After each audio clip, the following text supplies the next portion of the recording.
Sciatica की समस्या बहुत कॉमन हो चुकी है। फ्रोजन शोल्डर बहुत ही कॉमन हो चुका है। 20 साल 30 साल के यंगस्टर्स में भी ये प्रॉब्लम हम कॉमनली देखते हैं।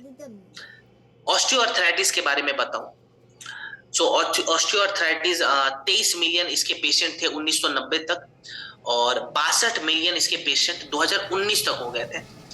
बहुत सारे एक्सपर्ट बता रहे हैं कि 2030 तक इसके जो पेशेंट है वो 100 मिलियन से ज्यादा हो जाएंगे।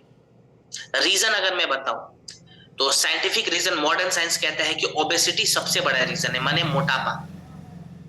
दूसरा रीजन आता है सेडेंटरी लाइफस्टाइल, यानी कि जो लोग बैठकर लंबे समय तक काम करते हैं उनका ब्लड सर्कुलेशन स्लो हो जाता है, और ब्लड सर्कुलेशन स्लो होने के कारण स्वेलिंग बढ़ जाती है और उस एरिया में दर्द धीरे धीरे डेवलप होने लगता है।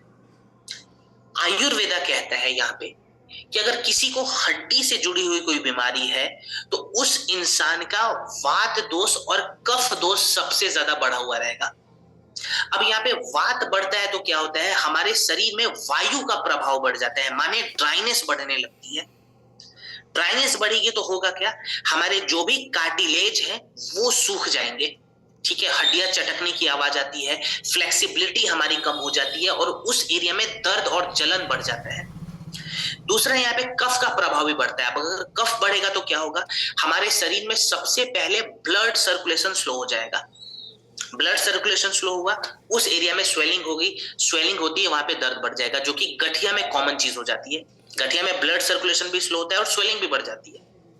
और यहाँ पे एक फैक्टर और है जिसको हम भूल नहीं सकते, वो है अमा का बिल्डअप होना, माने टॉक्सिन्स बढ़ जाना शरीर में। अगर शरीर में टॉक्सिन्स बढ़ेगा तो जाहिर सी बात है गंदगी बढ़ती है और इसका प्रभाव हमारे जॉइंट पे भी दिखता है।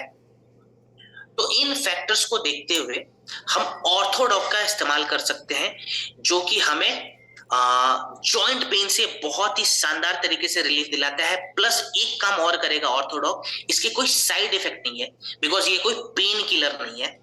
पेन किलर के हजारों साइड इफेक्ट होते हैं जो लास्ट टाइम भी मैंने बताया था। जैसे अगर कोई इंसान लंबे समय तक पेन किलर ले रहा है तो बहुत बड़ा चांस है कि उसको फ्यूचर में सीकेडी की समस्या होगी, माने क्रोनिक किडनी डिजीज की समस्या होगी। तो ये कोई पेन किलर नहीं है, ये एक आयुर्वेदिक सॉल्यूशन है जो कि रूट कॉज पे जाके काम करता है। इसके अंदर बहुत सारी जैसे जड़ी बूटियां हैं। जैसे मैं एग्जांपल लूं अगर हटजोड़ के बारे में, बहुत इंपॉर्टेंट जड़ी बूटी है।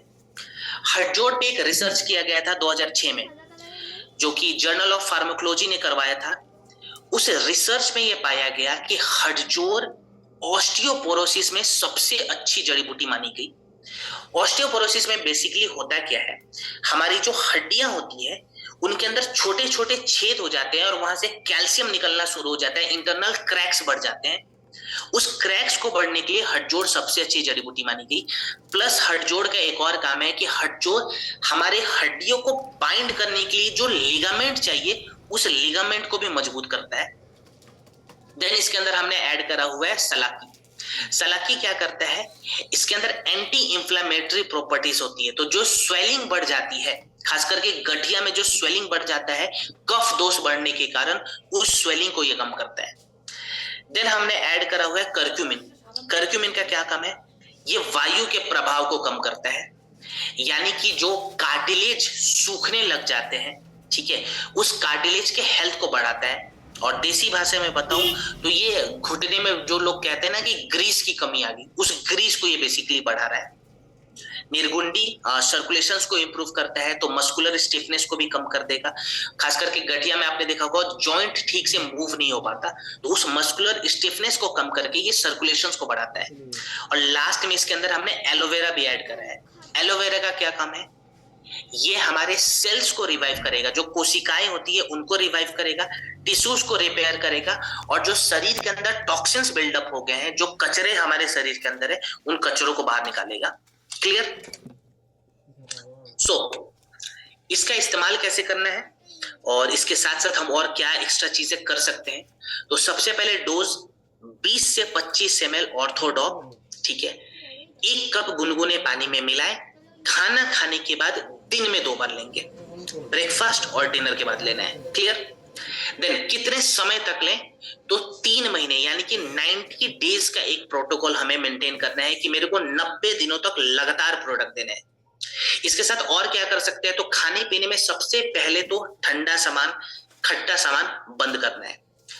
तीसरी एक छोटी सी मिस्टेक है जो बहुत सारे लोग शायद अवॉइड कर देते हैं, वो मिस्टेक वो कर जाते हैं, वो है रिफाइंड शुगर बंद करना। रिफाइंड शुगर सभी को बंद कर देना चाहिए, खास करके जिनको गठिया है, जिनको ऑस्टियोपोरोसिस है, उनको नहीं खाना है रिफाइंड शुगर। रिफाइंड शुगर में क्यों मना कर रहा हूं, इसको बहुत ही सिंप्लीफाइड करके मैं समझा देता हूं आपको फटाफट। देखिए, जब भी हम चीनी लेते हैं ना, जब भी हम शक्कर डालते हैं शरीर में, तो हमारे शरीर में नेचुरल तरीके से एसिड बढ़ने लगता है। अब जैसे ही एसिड बढ़ेगा, हमारी जो हड्डियां हैं उस एसिड को कम करने के लिए अपने अंदर से कैल्शियम और फास्फोरस छोड़नी शुरू कर देती है। कैल्शियम फास्फोरस जैसे जैसे हड्डियों से बाहर निकलेगा, एसिड कम होना शुरू हो जाएगा। लेकिन अगर कैल्शियम फास्फोरस लगातार हड्डियां बाहर निकालती है तो हड्डियां हमारी कमजोर हो जाती हैं। इसीलिए आप जितने बार चीनी शरीर में डालोगे उतने बार एसिड बढ़ेगा और कैल्शियम और फास्फोरस हमारी हड्डियां निकालनी शुरू कर देगी। दैट्स वाई हमें शुगर बिल्कुल अवॉइड कर देना है, खास करके ऑस्टियोपोरोसिस में और गठिया वाले रोगियों के लिए। क्लियर? खाने में क्या चीज बढ़ा देंगे, तो सबसे पहले तो पानी की कमी ना हो, इस चीज का ध्यान रखें। रात के समय दूध पीना है, ये भी मेक श्योर करें। और अपने खाने में हाई प्रोटीन डाइट रखें।